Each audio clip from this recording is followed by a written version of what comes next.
Hey y'all, welcome to another episode of the One Hood Power Hour. I'm temporarily subbing in for Kahari, who is on his way to the show right now. I'll give his standard little intro, but I'm Ryan White. I'm here with my esteemed colleague Miracle. And so we're just, before we jump into our guests as per usual, just a little rundown of some things that have been going on. But I did want to give a little early shout out to our guest that we have on the show tonight. So we got Manny, who's going to be talking about self defense, as it relates to gun ownership and safety and everything like that. Um, we also have Saleem from the Abolitionist Law Center, who's going to be here talking about a lot of his work as well. And then we have Cruz Garcia, who's going to be speaking about architecture and how it relates to a lot of the other topics we'll be discussing tonight. Um, so welcome to the show. Um, So just some developments recently. Obviously, things are going to be picking up real soon. Have already picked up with the special elections in Georgia. Um, there's been a lot of speculation about as far as Biden's his cabinet. There's been a lot of talks about that going on. As far as local developments, the Allegheny County Council is working on their budget right now, and as far as I'm aware, they'll be having the vote on that on December 1st. So there's going to be a lot of important decisions and advocacy going on for that in the next couple weeks. Miracle, if there's anything you want to spotlight right now, or we do have Kahari joining us at the moment as well. What's up, y'all? How Yeah, y'all doing? Good, good. good. Some cool things that happened since we last met.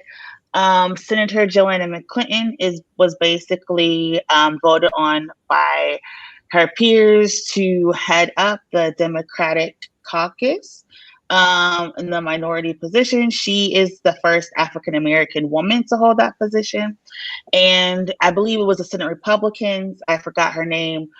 She is the first woman to hold the majority leadership position. So over the week, Pennsylvania elected two women, Democrat and Republican, to head up to be the speakers for their parties, and some groundbreaking news in addition to the elections that we've been having. A lot of people have been doing a lot of. We have a lot of firsts. We have the first bisexual autistic candidate coming. We have the first African American elected to statewide office. And so Pennsylvania, for all the ups and downs that has happened, this election is really trying to put forth in both parties some inclusive membership and leadership. So we're very excited. And Kim Ward is the Republican senator in Pennsylvania, and she is again the first woman in her position as well. So we have a lot of great people coming up. Just to talking about what's going on in Pennsylvania. I know a lot of people are stressed out. Election fatigue is real. Ballots are still being counted. Like our election is still not certified. But it's kind of fun to, now that everything is over, to just like look back and see how many people voted and what are the outcomes that are happening. So it's going to be a pretty cool new legislative year. I'm very excited about that. Definitely, definitely, yeah. And I mean, if I could just add, I think right now one of the interesting things going on is what's happening in Georgia beyond the Senate race. There's definitely a lot of inter-party turmoil, happening with the pressure that's being put on the Georgia Secretary of State.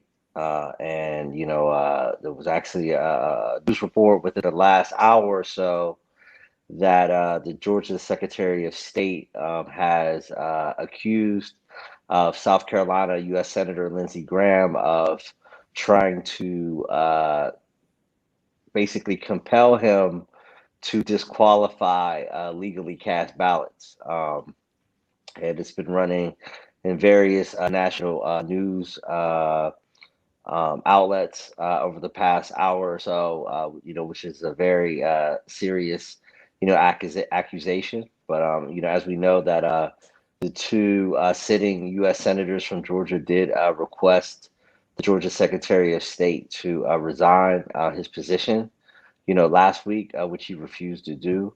And Georgia Secretary of State is a Republican and stands by, the fact that Georgia held a free and fair election, and it appears the hand recount, matches, right with the machine count. So it's going to be very interesting over the next several days and weeks to see, how, this current, tactic, by the Georgia, Republicans, how that, is going to play, is that going to backfire in the Senate election and kind of have a voter, revolt, because at this point, it's not only attacking, Democrats, but now we have, Republicans, attacking Republicans and calling for the resignation.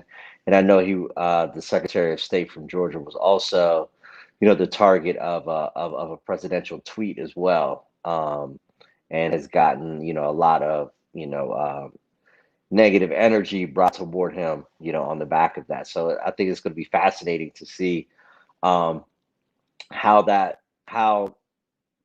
current refusal to kind of concede, also with the apparent heavy-handedness of the Republican establishment in Georgia, how that's going to impact the turnout. Because obviously the Georgia election is a turnout election. I don't see it as a persuasion election. I don't think anyone's going to be persuaded, to decide Loeffler or Purdue over Warnock and Ossoff. I think everybody knows where they're at. The folks are just going to have to turn out their bases and see how close either side can get to the November 3rd result on January 5th.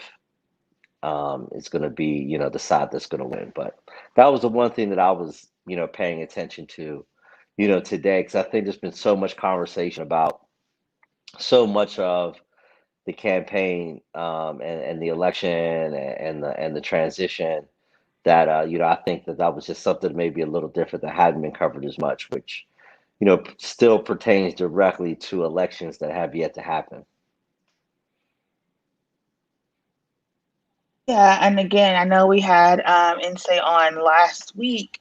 This is a really big deal for like a lot of people. I don't think if you haven't been paying attention to Georgia politics, there has been conversations for the past 3 to 4 years about voter suppression, particularly in Georgia, because the former Secretary of State actually headed up the election that he was running for when he was running for governor.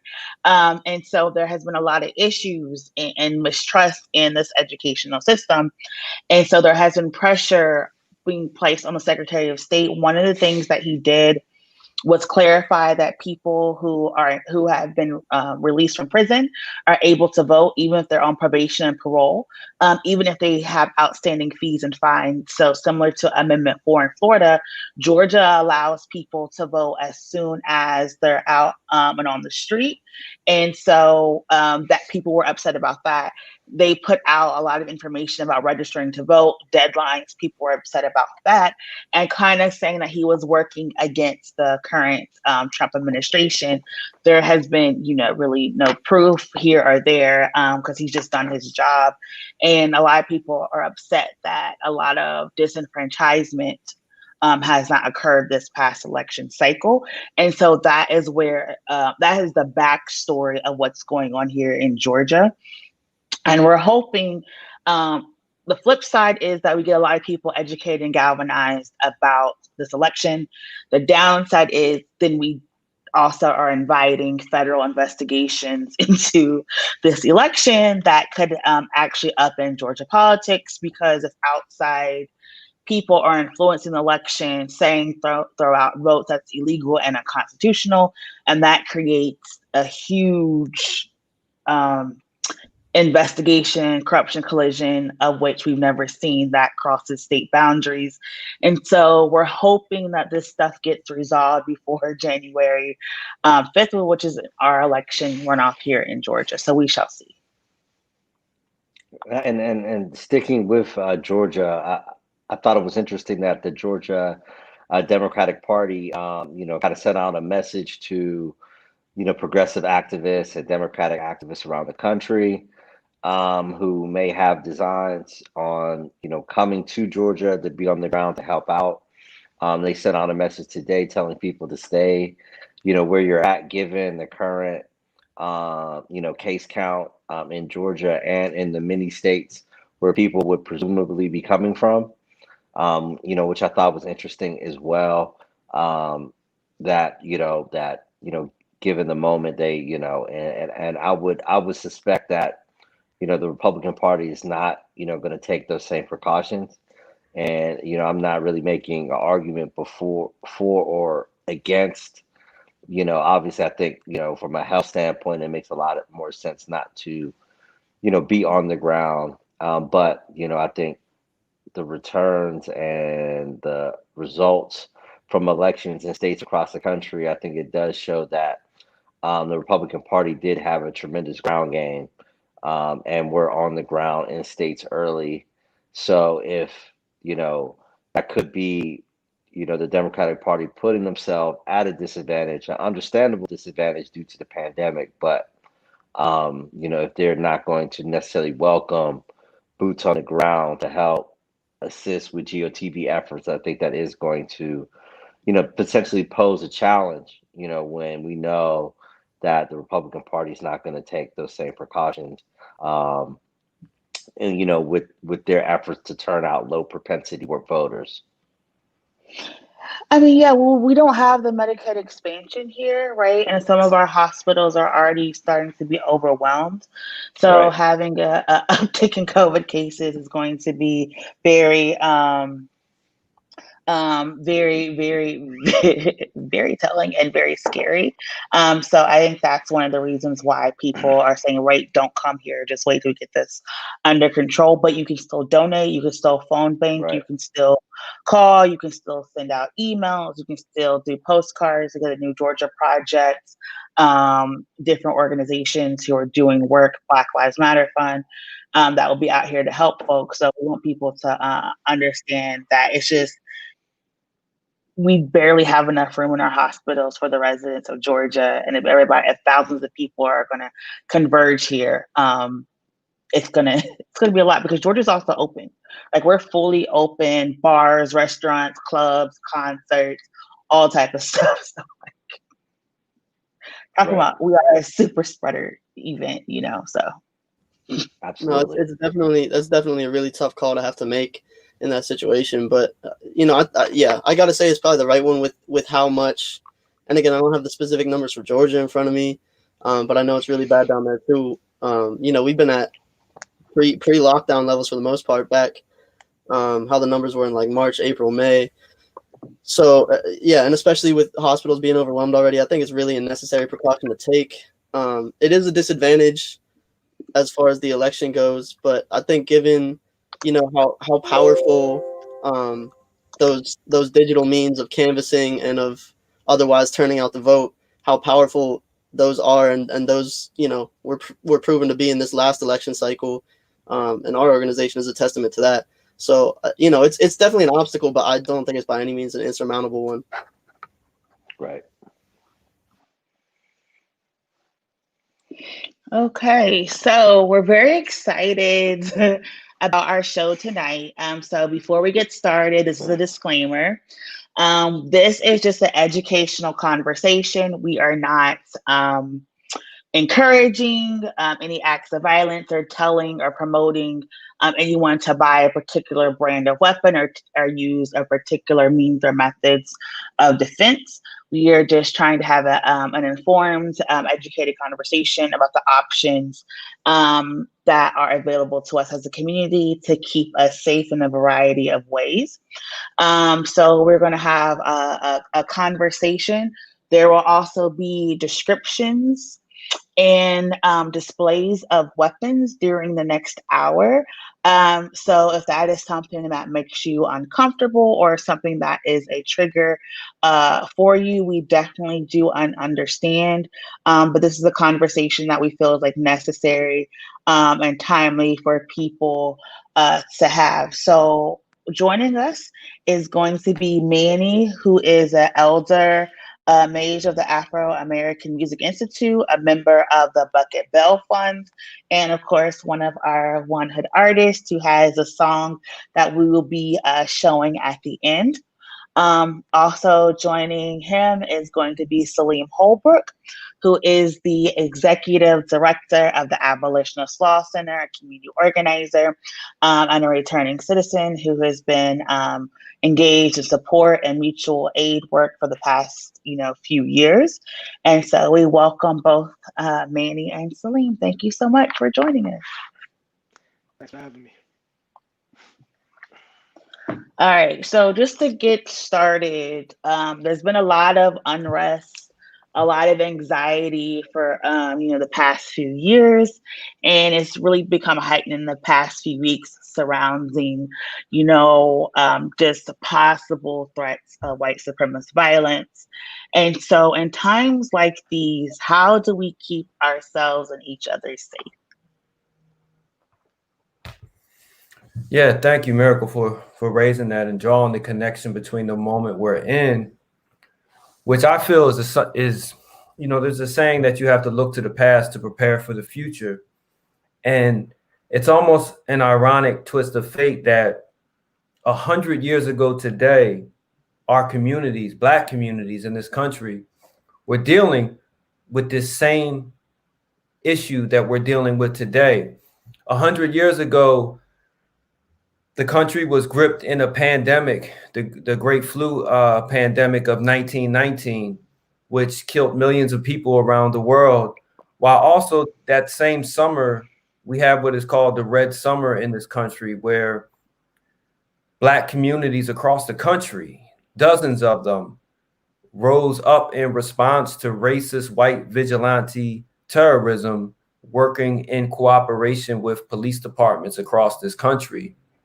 And our community was faced with a problem, what we're dealing with today. How do we protect ourselves when there is a segment of this population that is prepared and willing to cooperate with law enforcement as vigilantes to harm our communities?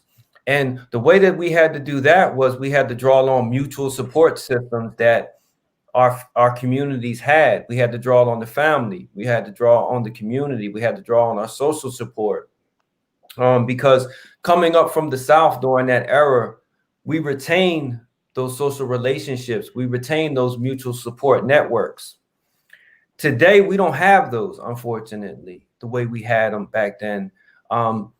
Drugs, mass incarceration, gentrification, over-policing has completely severed a lot of the strong community bonds that we once had in our neighborhoods.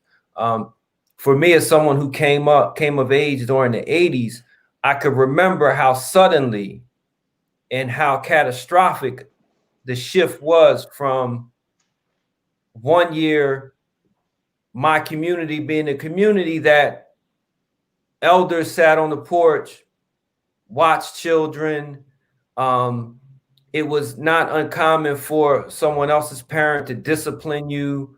Don't get me wrong, it was not a utopia, right? But there was a sense of values that held us together as a community, despite a lot of the poverty that was surrounding us, and also a lot of the drug addiction and even some drug dealing going on. However, I cannot underestimate the damage crack did to our communities, to that mutual support network, that trust, that bonding that we had, because in a matter of a year, that was completely shattered. It just looked like a nuclear winter in our neighborhoods, where people no longer wanted to be involved, where the police, there was a time if police locked someone up from my neighborhood, the community went outside and it was almost a struggle to get them into the police car. Policing became so strong in our community, combined with the violence, that people pretty much just wanted to stay indoors and retreat either into their homes or into the church, into their religion, as opposed to going out in the street and figuring out how we can deal with this. Now, I'm sorry for getting too deep into that. But I did want to talk about just how those bonds sustained us when we went through a period of national vigilante terrorism and an epidemic, and how we don't have them today, and how the way to respond to that today is we have to get back to knowing our neighbors. We have to get back to community organizing. We have to get back to starting on our block, right? And that's really hard, because even for me, like, there's people that live next door to me that I really still have yet to get into a deeper conversation about, like, who are you, and just getting to relate to one another.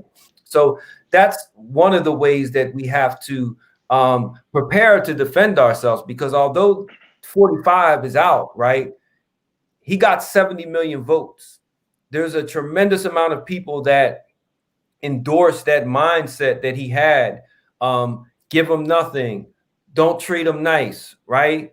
We seen what happened across the country with white militias, white vigilantes coming to protest, fully armed, baiting protesters into confrontations so that they can use their firearms, right? These are some things that we have to be prepared for. And in order for us to prepare for this and to strengthen our communities, we're going to have to strengthen those community bonds that held us together, that made it so that if you come into my neighborhood looking for trouble, we're not going to be the ones in trouble. You're going to be the ones in trouble. And that's how it was in our communities, whether it was outsiders, whether it was vigilantes, police. There's a book here called Negroes and the Gun, which I would encourage everyone to read, to purchase, just to talk about the long history of community self-defense in our neighborhoods. I'm glad you said that, bro, because that's kind of what I'm focused on. I'll jump in. defense. It makes me think of actually a story that I was told, from my father, who grew up in Newcastle, Pennsylvania. My grandfather was an organizer with the coal miners union, with the United Mine Workers, and that wasn't taken on too kindly, by the leadership and the ownership of the mining company. And occasionally they would, kind of do night raids and shoot, at the houses of the organizers. One night, my grandparents' house, was on the target list, and actually my aunt, actually was shot in the forehead with buckshot, from the shotguns, from the representatives of the coal company. And as we're talking about, guns, it makes me think about, that generation, my grandparents' generation, were hunters, were farmers. They knew how to use guns. They were very comfortable, using guns. So even in times of self-defense and in these extreme cases that we know that oftentimes weren't very extreme, but kind of, part of the daily operation, folks were much more used to having guns and using guns in a much wider sense. Even my grandmother, was a good shot. What do you say to folks, who have grown up, in urban environments, where, guns, if you're not, used to using guns, or looked upon with a sense of discomfort, looked upon maybe even negatively, what is your message to folks to kind of remove themselves from that discomfort? And also just know culturally, not like a couple generations ago, many of us aren't hunters and don't use guns on a daily basis, which, it's kind of disconnected us from the use of firearms.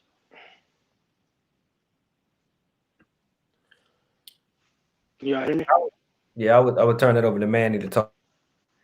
Thanks. I appreciate that. I'm glad you mentioned that, because my focus is on legal black gun ownership. You're on mute, I think. I think you're on mute. Can you hear me now? Okay, perfect. So my focus is on legal black gun ownership, and it's because of what you just mentioned. Like, when we think about black gun ownership, we think about it in the lens of criminality. All right? When we think about legal gun ownership, we think about the predominant gun owner in America, which is a middle-aged white man, all right, who actually owns multiple guns. And that's really something that speaks to an underlying issue, that white people are thought of as Americans, and everybody else is thought of like second-class Americans. That's why you put like a hyphen in front of it. An African American, or homegirls an Asian American. You know what I mean? But white people, they're just straight up Americans. So people have the assumption that they have all of the benefits of the rights that are allotted to Americans in general. See what I'm saying? And in the hood, I think it's a stigma that shouldn't be there, that black gun ownership is a negative thing. I think it's not. I think gun ownership, period, is a part of American culture. See what I'm saying? Before America was even founded, the founding fathers and the people who were around at that time had guns, and they took pride in their gun ownership. And at some point, they took up the guns in order to establish this country. See what I'm saying? And I think, like I said, it speaks to an underlying issue that we're not actually real Americans. We're secondhand Americans. And I want to quote Malcolm X, right? He says it's criminal to teach a man not to defend himself when he's the constant victim of brutal attacks. He says it's legal and it's lawful to own a shotgun or a rifle, and we believe in obeying the law. All right. I personally believe anybody, especially any person of color, who is legally and lawfully able to own a firearm, I think you should. And it's because of how polarized things are now, and it's because of these white militias and these vigilantes who got validation from the highest political office in the country, and some will say the most powerful political office in the world. They got validation for their school of thought. Right? And bottom line, they hate us. They think we're taking over their country. They think we're replacing them as the predominant force in this country. And some of them are willing to take up arms and kill us. Of course, we know about Dylan Roof. Right? Dylan Roof represented himself, and that was because he didn't want his lawyers to plead insanity. Why? He wanted people to know why he did what he did, and it was the start of a race war. He's not the only one. I mean, he's not the only one. There's a lot of people that have that school of thought. So I don't know if you want me to get into it now, but whenever I do get into it, I have some firearms I'm going to display if it's legal and it's lawful for you to own it, I think it's a good idea. And all of these guns that I have right here, they're legal. None of them have been modified. All of them are safe. They've all been unloaded. They've all been cleared. And I think it's important for us to know if anybody has any interest to at least know what you're getting into, or at least know what your options may be. And something I'll say is that when I talk about the different gun laws or the different restrictions, I'm talking about Pennsylvania specifically, right? Because each individual state regulates the gun laws. Right? So what's legal and lawful in Pennsylvania may not be legal and lawful in California, in New York, or New Jersey, who have some of the strictest gun laws in the country. So, hosts, I don't know if you're ready to get into that now, but if you want to, I can. Yeah, we'll spend like 2 minutes getting into it, and then we're gonna move to talk about like the mutual aid work that you and Saleem do. So to do your educational display, Manny, can you just talk about what you have, and for first time gun owners or people who are interested in guns, what are some questions that they should be asking themselves and the gun distributor? Okay. I have 6 guns total, 2 different types of shotguns, 2 different types of rifles, 2 different types of handguns. For first-time gun buyers, I personally recommend a shotgun for home defense, something like this. This is a 12-gauge Mossberg. This is called a Shockwave. It's for home defense. You can tell by how small it is. It's easy to maneuver. I have another shotgun here that's primarily for hunting. This is what I use it for. It has a long barrel for longer reach. Any one of these, I think, is good for home defense because they have a lot of stopping power. Now, if you get a concealed carry permit in Pennsylvania, everywhere except for Philly, if you can legally buy a handgun, you have to be 18 years old. You have to pass a background check. All of these guns here, I passed a background check to purchase. And you get a concealed carry permit to carry concealed, or you can carry openly, which is like outside your clothes. Something I have here, this is a Glock, very popular handgun, very durable, very reliable, one of the best, and for good reasons. A lot of police officers use these. Like I said, all of these guns are safe. I check it. This is one of the most common semi-automatic handguns that you'll find. And another handgun I have is a revolver. It's kind of the OG of handguns. They come in 6 shots, 5 shots. This is called a Governor. This is actually a 45 ACP, 45 Colt, and 410. So this is kind of special. I have 2 rifles here. Personally, I wouldn't recommend anybody buy any of these because that, in my personal opinion, they're not really necessary for personal defense. The only reason I have them is because white supremacists have them, and that's the honest answer. This is an AK. A lot of people will say AK-47. It's the AK-47 platform. Shoots 7.62 by 39. This is the most popular gun in the world. Very durable. Don't really have to clean it too much. Every time you pull the trigger, it's going to work. They call these assault rifles. That's a misconception. They're not assault rifles. AR doesn't stand for assault rifle. AR stands for Armalite.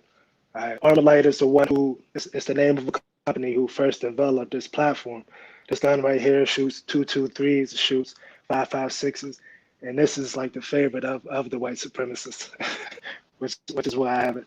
And I'm gonna be honest, these 2 guns right here, they're designed to kill people, period. And that's why I really wouldn't recommend it for personal defense.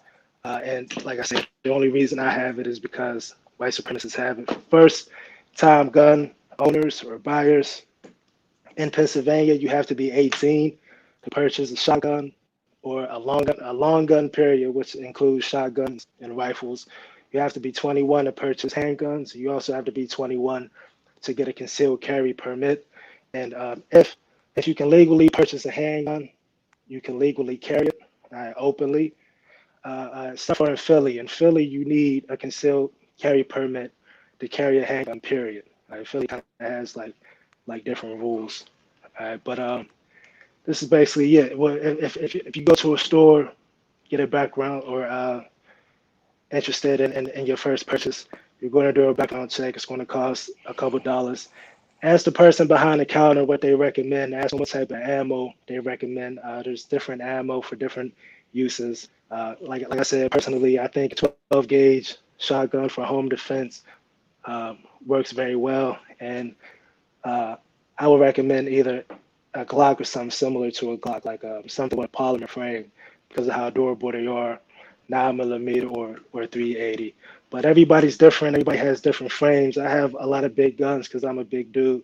You need to have something that, or you don't need to have. But if you're interested in it, it's something that you can actually use. I think the thing that you want to keep in mind is whether or not you can use it if you have to, right? In a self-defense situation, and that's no easy thing. That's no easy thing. And in fact, I know a lot of people who don't want to have that responsibility at all, and I respect that. But personally, I think it's essential to community defense because the people we'll be defending our communities from will most likely be coming with some type of weaponry. No doubt. Thank you for that too. And one thing too, I do want to add on there is that the right to gun ownership is something that African Americans has exercised for a long time in this country.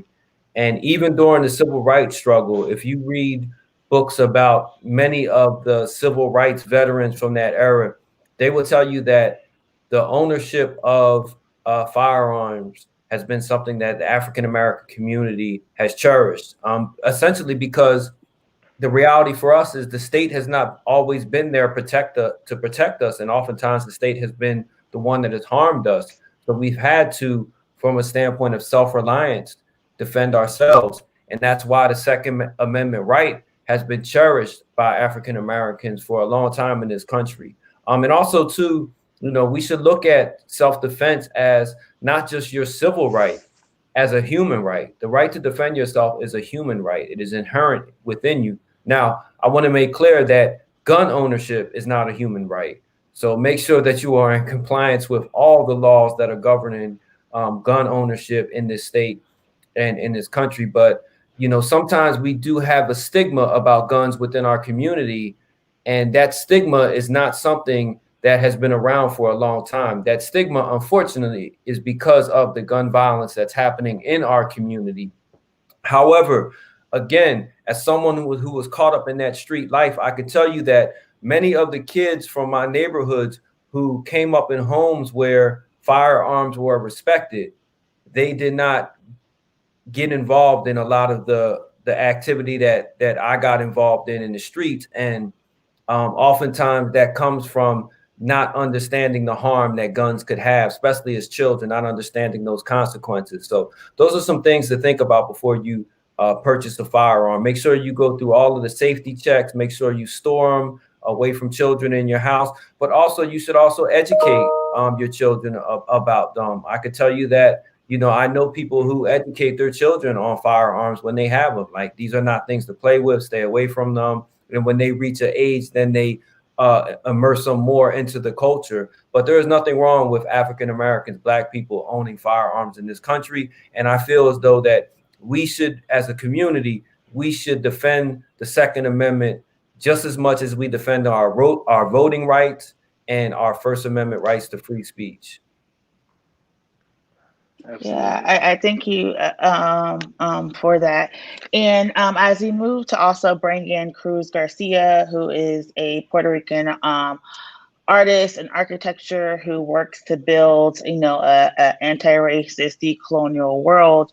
I also want to move to talk about, there are a lot of people, especially particularly Black people, who've been disenfranchised, and so therefore they cannot purchase guns or use guns for self-defense.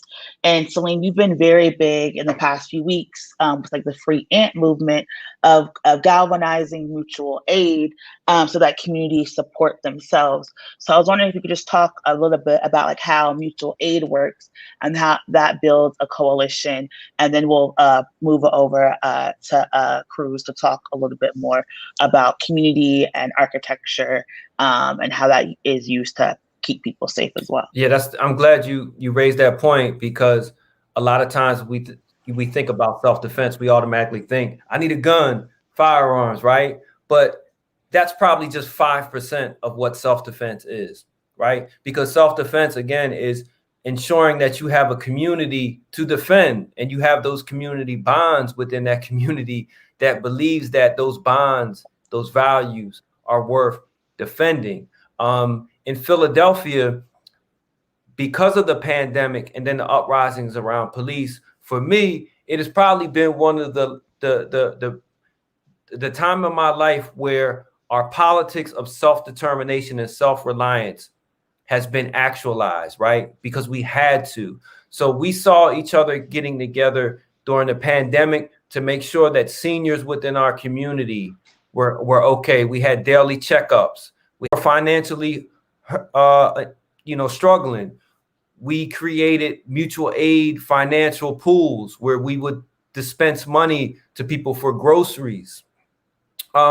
Something that at the time did not seem like very big, but we actually then started breaking the city down in the regions and like, okay, how many of our folks are in this neighborhood?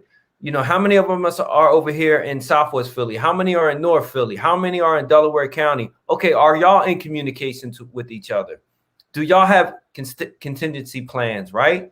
And what we realize is that by doing this, by making sure that we're taking care of each other's needs, whether that's medical needs, because we have community medics who were available, what it did is something that could be quickly activated then, right?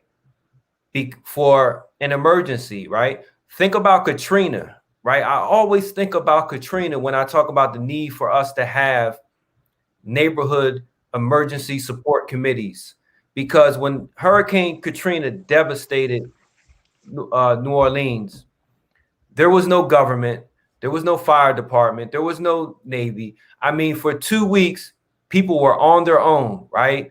And that is what we have to think about, because it's just not right-wing vigilante terrorism that we have to worry about. It could be a natural disaster. It could be a power outage. It could be a pandemic that is 20 times worse than this, right? We have to prepare for these eventualities. And I realized this from fighting. The only way you learn how to fight is to train. You train the way you fight. And so you start small. You build out that support system to deal with just the simple basic needs of the community. And by having that infrastructure, you can quickly shift that from, okay, it's one thing to just deliver groceries to seniors, but now you could start organizing the community around these needs. And if need be, you can shift that infrastructure to whatever type of mechanism you need it to be, whether it's defending our community from outright vigilante terrorism, or to just making sure that people have housing security, food security, and feel safe in their community. So it's a balance. And that's why, like I say, self-defense, only 5% of that is firearms. I can't own a firearm. I'm convicted of a felony, right? But there's plenty of things I could do to defend my community that doesn't involve me having a firearm. And that's why we got people like Manny that, you know, I could kind of step back from my role when it's that time and be like, hey, you know, bro, you got that right. So, you know, this is part of being a part of that mutual aid. And again, people who are medics, people who, you know, can help. I mean, there's just think of the skill set in your social circle, you know, that could contribute to a mutual aid support. People who could cook. I mean, you'd be amazed. We took an inventory of people's skills that they had to offer during the pandemic. And we had carpenters who was like, I could build this. We had herbalists who I could do this. We had people who were urban farmers, and I could do this. And we was like, man, this is a nation right here, right? And so that's how you do it. Again, it starts in your community. It starts block by block, and as community organizers, that's our role, to organize this nation that we have. Thank you for that. And talking about building and community organizing, Cruz, you are the director of the WAI think tank and a professor at Virginia Tech, and you have been pushing people to imagine art and architecture in ways that are decolonial for this new world that we're trying to build. So can you just talk about how architecture, like, because I never would think about like self-defense, like the architecture would not be like my first like five. So can you just talk about that a little bit more and explain some of the work that you do? So I think, first of all, thanks a lot for bringing me here. This is like a fascinating, right? I always follow as much as I can, everything that you all do at One Hood. That is amazing, necessary work of care. So, you know, regarding to that, I share with you this link of, you know, some manifestos we published in the summer, the Anti-Racist Architecture Manifesto and the Manual of Anti-Racist Architecture Education. Because something we had to understand is that settler colonialism doesn't exist without architecture, right? The fact that these institutions are in place, the fact that, you know, redlining, how our cities are segregated, you know, poor neighborhoods all around the country and the world, for that matter, it is a direct, you know, effect of how we relate to our environment, right? So there is a sort of European invasion. They come here, steal the land from indigenous people that have a very different way to be custodians of the land, and then we create all these infrastructures of oppression, right? That they're basically the heritage of the plantation, right? And the you know, sort of the territorialization and occupation of the land, but also of the transformation of bodies into commodities, right? Like black bodies stolen from Africa, indigenous bodies kind of kidnapped from their own homeland. So that's the first part. Then on the other hand, we have we have to understand that right now we're living in a movement that puts architecture at the center, right? What have all of us been asking the last month?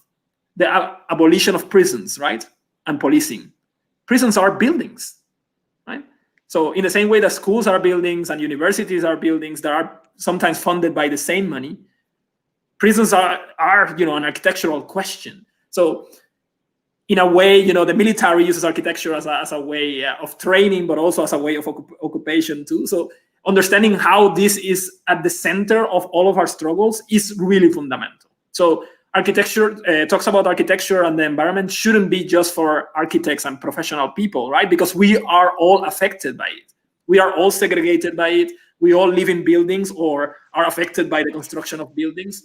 And what we try to do is to bring this to the forefront of the discussion. And every opportunity we have, if it's not like trying to follow all of you in the streets, when we're protesting for the removal of these institutions of oppression, we are trying to use that through teaching and as Robert Saleem was just mentioning, the role of other forms of world making, of organizing, of mutual aid.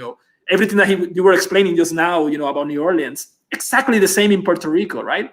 And what's happening now with COVID is that the conditions of precarity and brutality and sort of oppression that are so present in the colonies, right? The places where you see Black and indigenous bodies in the islands, with the hurricanes that are getting bigger and stronger every year. Now they've been kind of normalized everywhere. The fact that so many people die in New York, right, is a fact that you cannot contain this oppression anymore. It's really going out of hand. So if we don't learn how to understand, as many people in the protest said, that housing is healthcare, right? If we are not thinking about architecture as something that is a right, in the same way that self-defense, it is a right. Without architecture, you don't have nothing to protect you from the environment, right? As we live right now. So how can we bridge the gap between that form of knowledge that we think is elitist, right? And it belongs for certain professionals in certain disciplines, in certain institutions, and bring it to the people, because the people are affected by it and the people are living in it, right? So that's something that is really central to what we do. And we try to use whatever medium we have, is it to publishing or through art making or to actually, speaking to students or people in the streets. I think that's something that we really have to acknowledge and engage with.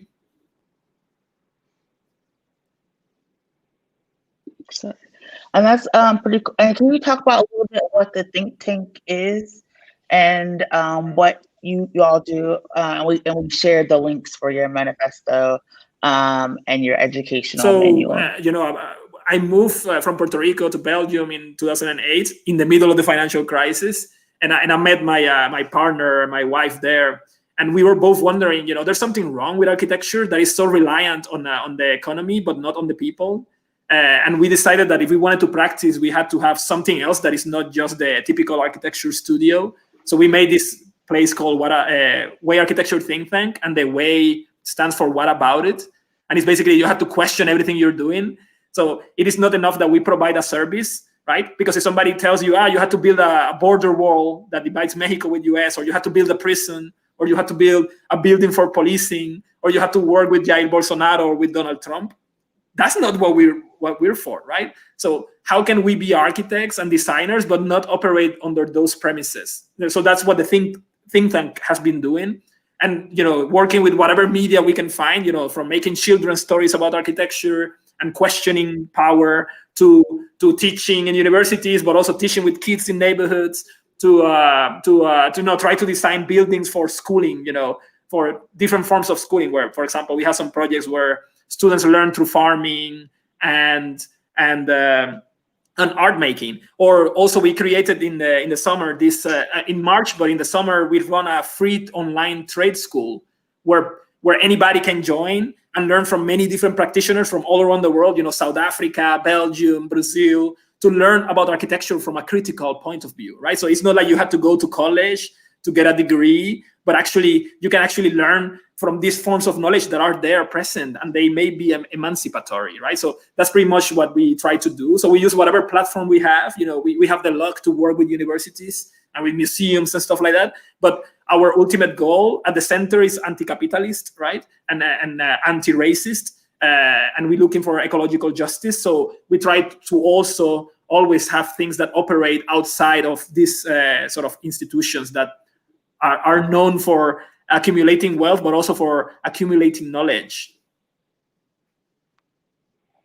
Yeah, that's really interesting. Thank you for that. So I was looking at I was reading through your anti-racist architecture manifesto earlier, and one of the sentences that really jumped out at me, I have it pulled up. Let me see if I can find that real quick. It says, an anti-racist democratization of access is only possible through the decolonization of buildings and public spaces. And so I just was wondering if you could elaborate a little bit on what you envision as the decolonization of buildings and public spaces looking like. And then in addition to, some of the things you talked about already, like how do we again, this is a question that is central to Black Lives Matter and to everything that we all been doing and waiting for, right? Is the policing comes from the protection of private property. Private property, we know that is theft, right? Like some people, like who owns the planet, right? Some people come and they claim an ownership over the planet, over the people that were custodians of it, right? So that's the first thing. Knowing that the policing and the carceral, the industrial carceral or prison system has been created to protect private property too, puts architecture again at the center. So the reason why the police, can appear in Pittsburgh and kidnap literally somebody next to me, in one of the protests, in the University of Pittsburgh, in front of the University of Pittsburgh, the fact that the police is allowed to do this, it means that public space doesn't really exist because you cannot even gather there, right? And protest for right to live, right? So a space that has been decolonized doesn't have these infrastructures of oppression that are keeping you away from claiming a right to the planet, a right to the space, right? Where you cannot go there and say, like, you shouldn't be killing us unnecessarily, right? If they can throw the police on you and kidnap you in the middle of the day, that means that space is not truly public. But we don't think about these things, right? Like, it is not only for parks and stuff like that, but, our spaces around our cities, right? As it was discussed previously, all the gun violence and all that, that's a symptom that those spaces exist in a sort of conceptual periphery, right? So the wealth is somewhere, the safety is somewhere else, and these peripheral spaces have been moved sometimes in the inner city, sometimes in an island somewhere, right? Where things are being extracted, but all is left behind is lack of resources and violence, right? And again, architecture is central to this. Police is always there. You always have a bunch of buildings for policing, right? So removing that sort of claim of ownership of the planet and of our cities and our spaces from the people that have claimed a right to it will look completely different to what they do today, right? And we can look to, for example, indigenous communities, to communities that have been built through commoning and mutual aid to see how they operate. It's a completely different sort of quote unquote architecture, right? Where people operate and move and relate to each other in a much more different way. So how can we bring this in a larger scale, right? Because oftentimes we talk about minorities being affected. It is not a minority. Most of the subaltern world lives like this. Like we saw what happened in Nigeria, right? We know what happened in South Africa. In China, like millions of people being oppressed by the police in the same way, right? So it is a question. So that's why we always need to look at this in the larger picture, even if we have specific concerns in our communities, because it's a system that operates like this. And the only way to decolonize, not in a metaphorical way, is that we have to question things like, private property, to the right of ownership to the planet, right? Like, how can you own the planet? Like, it was there before us, and it's gonna be there after, right? And everything is so. How do we relate to this? In a way that is not so destructive for us, for humans and for non-human species, right? Like, it is a really big question, but this has to be central to everything we do, right? And what we want to do, like something that we like to say is that we live in an amazing, I'm quoting Achille Bembe, we live in an amazing era for creativity because we need to imagine other worlds. The ones that we have are not really working, right? So how can we use our skills and our artistry and our creativity to imagine other ways to relate to each other and to relate to our ecosystems and environments?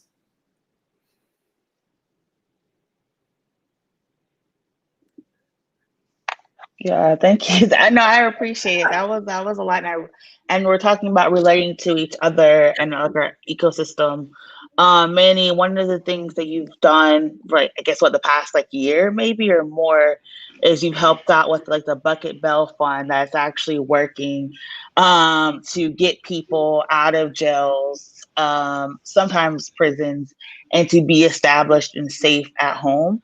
So can you talk about the work that the Bucket does, your role in Bucket, and how it relates to safety and kind of the architecture that Cruz and the community that Saleem was talking about?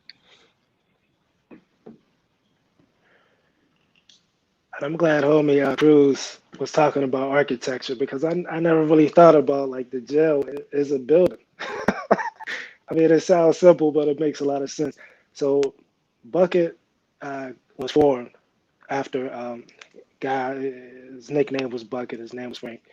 He was in police custody in Allegheny County Jail. He suffered a medical emergency, and he asked the COs for help, and instead of helping him, they shackled him, and he died in custody. So that's how we came about. And a lot of we actually will say that arrest is kidnapping and bail was ransom. So if he had enough money, or if they didn't put a ransom on his freedom and he would have been freed, he would likely still be alive. So our focus is on ending cash bail, period, because we know, first off, it doesn't work. It doesn't keep anybody safer, and it basically criminalizes poverty, and it assumes that you're guilty before you're proven to be guilty. So something I have in common with Saleem, I don't know if you noticed, I was arrested at 16, Act 33. I was put in the county jail with adults. You know what I'm saying? Just because somebody went to the cops and said I did something, no real investigation, no evidence, and I got bailed out 25,000. All right, and I caught a couple other cases over the years for a total of $100,000 bail that they put on me, and I wasn't convicted at all. All right, so they basically criminalize you, and they punish you just for the mere accusation without actually proving that you're guilty. So our focus is on abolishing that, period. We're actually abolitionists, so we believe in abolishing the system, period. But cash bail is kind of a low-hanging fruit, because anybody who takes a critical look at it can see it's not right, it's not fair, and it doesn't work. All right, so at the Bucket Bail Fund, we're a community bail fund. We receive donations, and we basically bail people out, period. That's it. We don't care what you're charged with. We don't assume that you're guilty automatically. We pay the full bail. We don't go to bail bondsman, which is like a predatory system. And the way that bail works is when your case is resolved, whether or not you're found guilty or not, that money gets returned. So any money that's ever donated to the bucket, it's recycled. So we can use that money over and over again to bail a bunch of people out. And something else I want to touch on that's kind of an offspring of the Bucket Bail Fund is an organization called Jailbreak. And Jailbreak is a small coalition of people who care about the welfare of people who are incarcerated at the time. So it started out a couple of people going to the jail, waiting for people to get out, offering them phone calls, cigarettes, a ride, bus fare, and it's actually grown into something that's a little bit more established. We offer all types of help to people coming out of the jail and people who are incarcerated in the county jail and in the state penitentiaries. We put money on people's books. You know what I mean? We write letters. We offer rides, like I said, Lyft, bus passes. We actually give out cash too on the spot to people who need it. So if you can, just look into it on Facebook, Instagram, Twitter, Bucket Bail Fund of Pittsburgh, and also Jailbreak of Pittsburgh.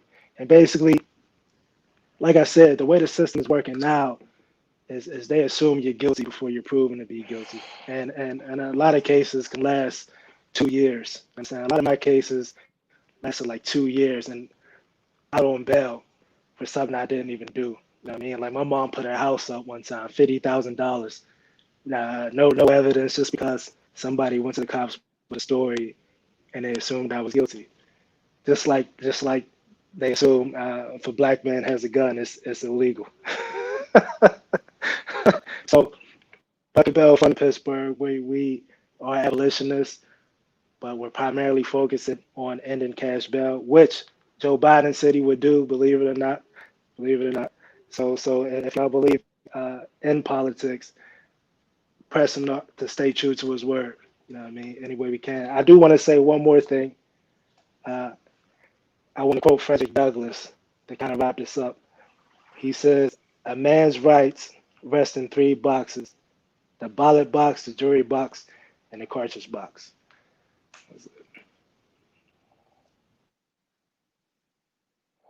That was a good quote. And I know we're almost at time. So before we go, Saleem, can we talk about the Abolitionist Law Center, the work that like y'all are doing, like the amazing work for those who don't know? And for transparency, I used to work at the ALC. Y'all have some amazing wins coming. You got to move 9 home. You're working with Mamiya. You've been trying to get solitary confinement bans.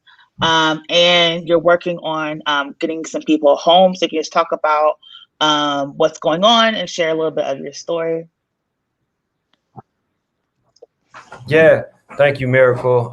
And we definitely miss you. But hey, you left our family and jumped into One Hood family. So, you know, we all gang in this struggle. So the work is tremendous. It doesn't stop challenging and seeking to end mass incarceration. You're right. We did bring the Move 9 home. Political prisoners were in prison for 40 years, unjustly in prison at that. However, we're also advocating for political prisoners very hard right now. Among them, Russell Maroon Schultz has been in prison for 50 years now.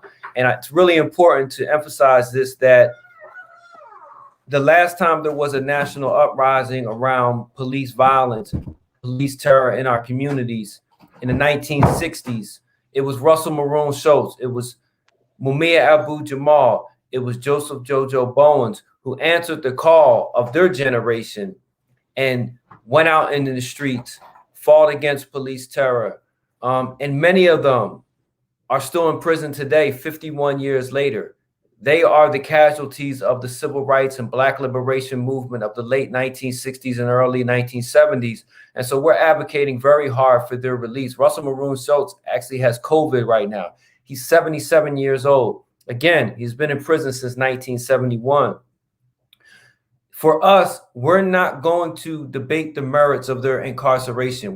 For us, it's irrelevant whether they are innocent or guilty. Our position is very clear. 51 years in prison is enough. Allow them to go home and die in dignity with their family members. That is what we are demanding and asking right now. We're asking the community, especially people who are involved in this movement, to defund police, to abolish police, to make sure that you center political prisoners in this moment. Because again, during their generation, in another era, they answered the call against police terror and police violence. We also have been working to end long-term solitary confinement. You know, I served 27 years in prison, went to prison at the age of 16, got out at 44. Over 10 of those years, cumulatively, were in solitary confinement. Many of our clients spent decades in solitary confinement. Arthur Chetaway Johnson spent 38 years in solitary confinement, and he's actually innocent of his offense. He's been in prison since 1972. He's innocent. The state is refusing to release him, but we're fighting to get him home on a PCRA petition based on newly discovered evidence. Russell Maroon Schultz spent 22 years in solitary confinement. A lot of our prisoners have spent decades in solitary confinement. And then when it comes to death by incarceration sentences, which are life without parole sentences in Pennsylvania, that is another area we're fighting. Close to 6,000 prisoners in Pennsylvania are serving that sentence. Many of them have been in prison for decades and do not constitute a threat to our community. And that's a very important point here, because people who are in their 50s and 60s and 70s do not constitute a threat. They have the lowest recidivism rate, and we're asking for them to come home.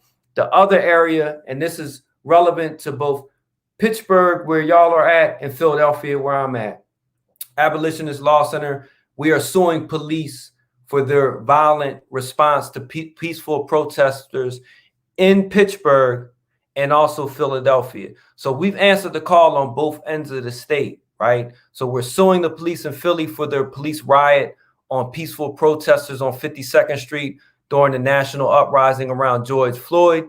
And we're also suing them for Pittsburgh coming out in the streets at the same moment during the national uprising this summer when they shot rubber bullets, tear gas on protesters.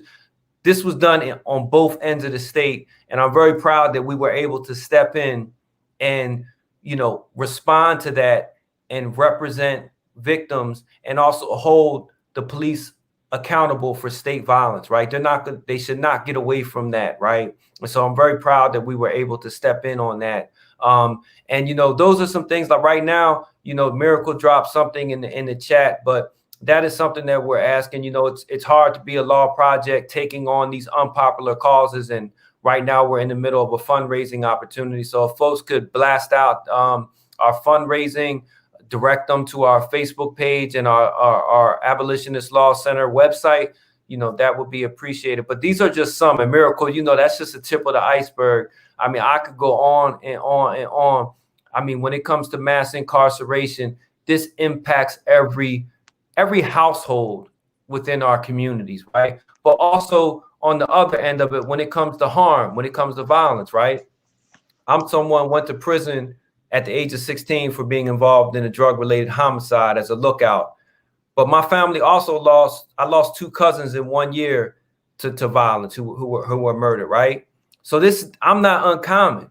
This is the hood, right? This is what we're dealing with in our neighborhoods. And there's no wall between victims in our community and offenders. Yo, we all know each other, right? And as long as the state tries to put up that wall, we're not going to get to the place that we need to to heal ourselves in our communities, right? We're not going to get to that point where we can actually transform our communities. And I'm very proud today that one of the major obstacles of healing in Pennsylvania, Jennifer Storm, was kicked out of office, right? This was a victims advocate who had no problem representing victims in counties all across the state that were white counties, right? They had no problem going to speak in them counties for victims of sexual abuse. But when it came to speaking in our communities about the harm that's going on in our communities and speaking about how mass incarceration and violence touches both sides of our community, they were absent because they only had one version of victim, right? We didn't look like victims to them. And that's a lot in Harrisburg. Our communities are not looked at as victims. They're pretty much looked at as the source of crime in Pennsylvania, right? Less deserving, right? So a mother who lost her son to life without parole, but lost another son to homicide, like Carol Speaks from Pittsburgh, she wouldn't be considered a victim, right? But a lot of us know that there's mothers and fathers like that in every household on our block. And that's something that we're committed to making sure that the state understands, that we're not going to allow you to draw lines down our community and separate us, because we have too many things separating us as it is, right? And we're going to work toward healing our communities, and we don't want a justice system that perpetuates the harm.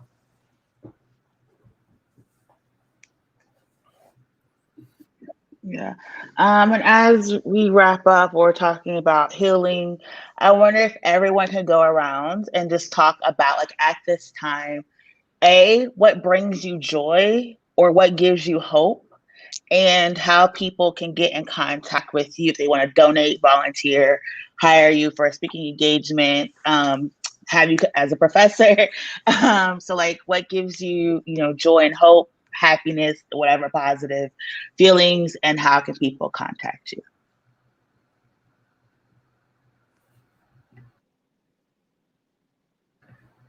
I think I just spoke. Someone else can. To me, I realize in the summer, a lot of the protests, being in the streets, they're together. Young people give me hope. I feel we live in a historical moment where we are more connected than we have ever been. And I feel for the first time, maybe in history, there is some sort of planetary movement. Black Lives Matter is across the world, right? And we understand the role of, what people call ecological racism, the dilapidation of the earth. and all these initiatives that you are all doing is super fantastic. And I feel like for the first time, this is part of a popular vocabulary.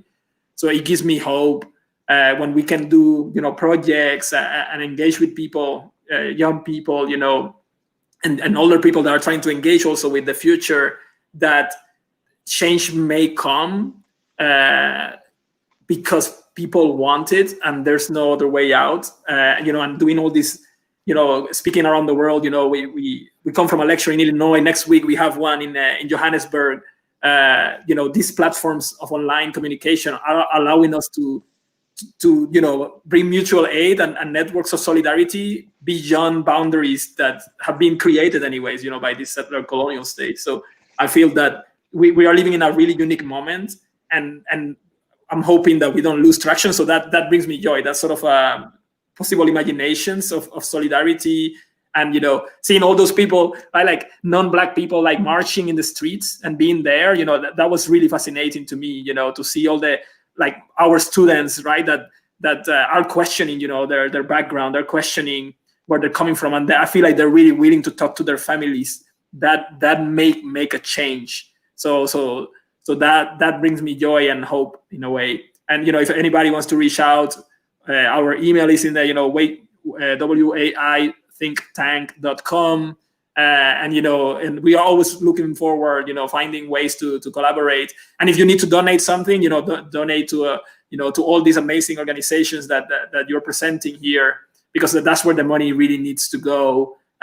We'll take care of, like, trying to divert money from the big educational institutions back, into real pedagogical projects and into communities. But yeah, I feel like that, if you want to reach out, we are completely available and really happy to be a part of this.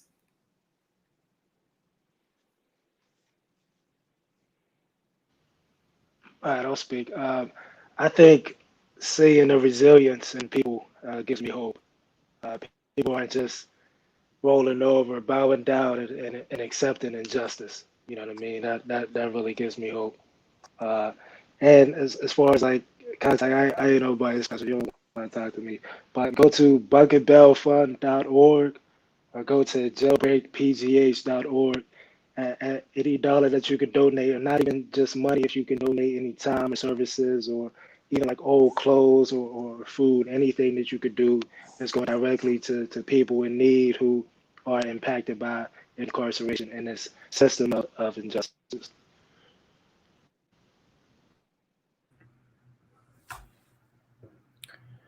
For me, I would say what brings me hope, I would say, seeing people arise to the moment around, police violence, and also how we supported each other during the pandemic.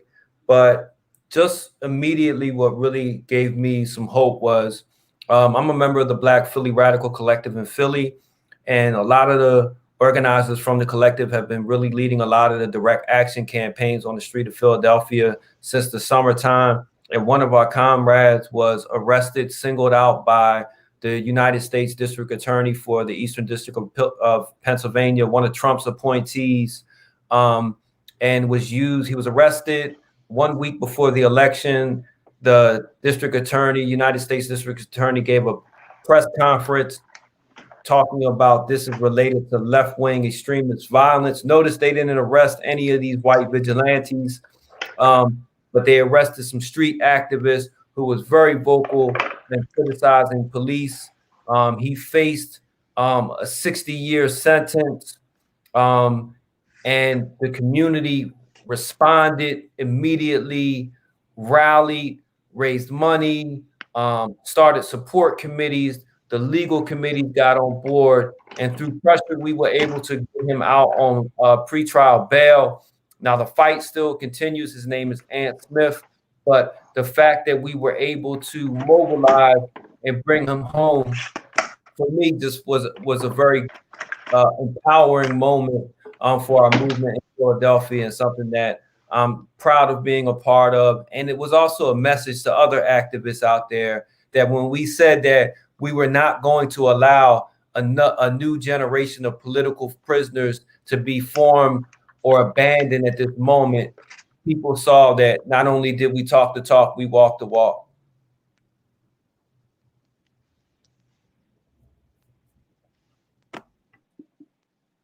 Oh, well, that's amazing. So I want to thank you all for joining us for this power hour, more like an hour and a half still.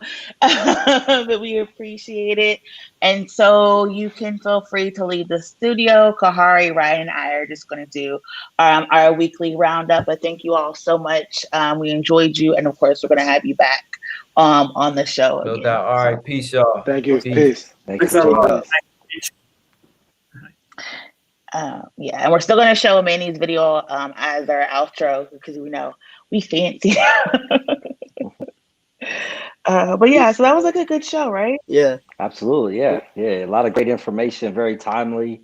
When you're seeing lines from the county sheriff's office going around the corner for gun permits, and a lot of people who know nothing, about firearms, feeling like everything that's going on, that they want to go and look into either getting a gun permit or purchasing, a firearm, and that's a huge responsibility. So it's really good to hear from folks who are experts, in this field, because if you're not ready, for that responsibility, that's something that you really need to consider.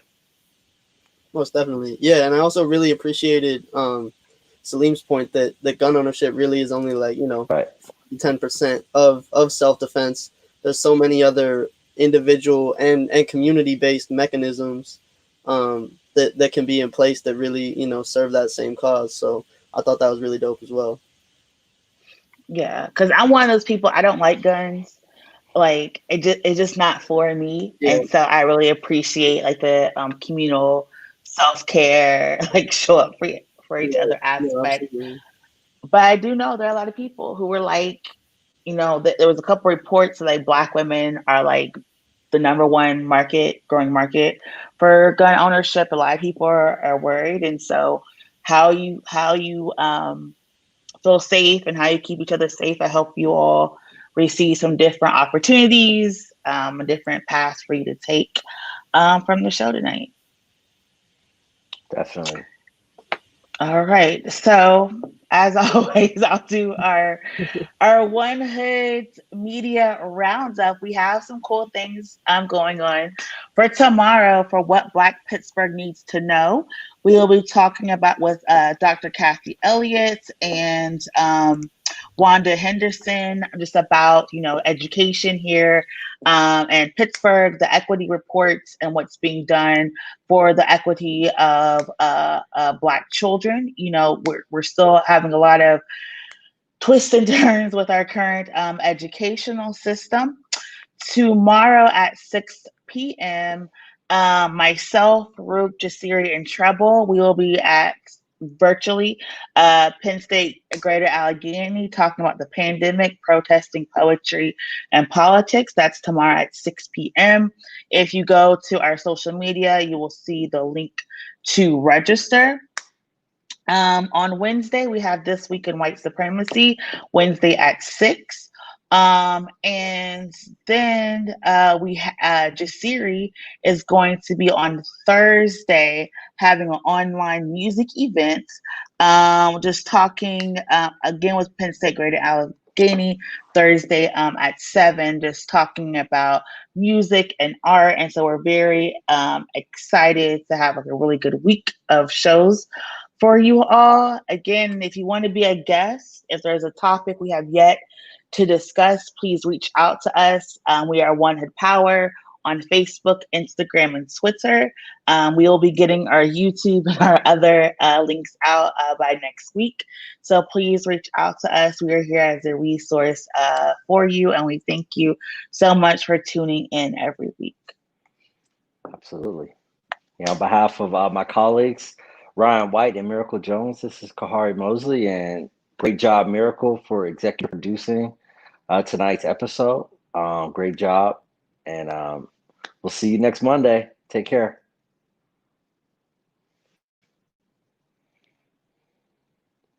Say it's my name is Muhammad, like the prophet.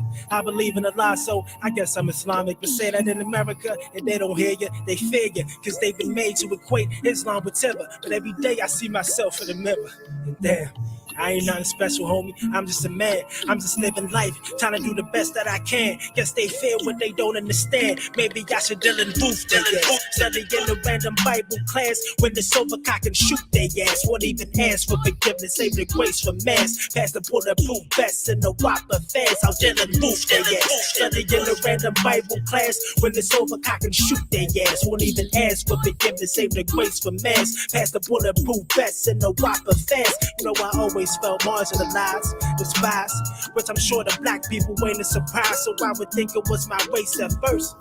But black cops and black judges always treated me worse with a disdain that I was too young to explain. But now I know it's cause of my name. They aim to make me feel ashamed or cause me some discomfort and pain. God forbid I try to get on the plane. They say Muhammad got a bomb quick. Hit the alarm switch. Treat a Muslim worse than a convict. It's constant, and to be honest, I'm tired of trying to prove them wrong. I can start blowing them up like Mark Anthony Compton. Muhammad got a bomb quick.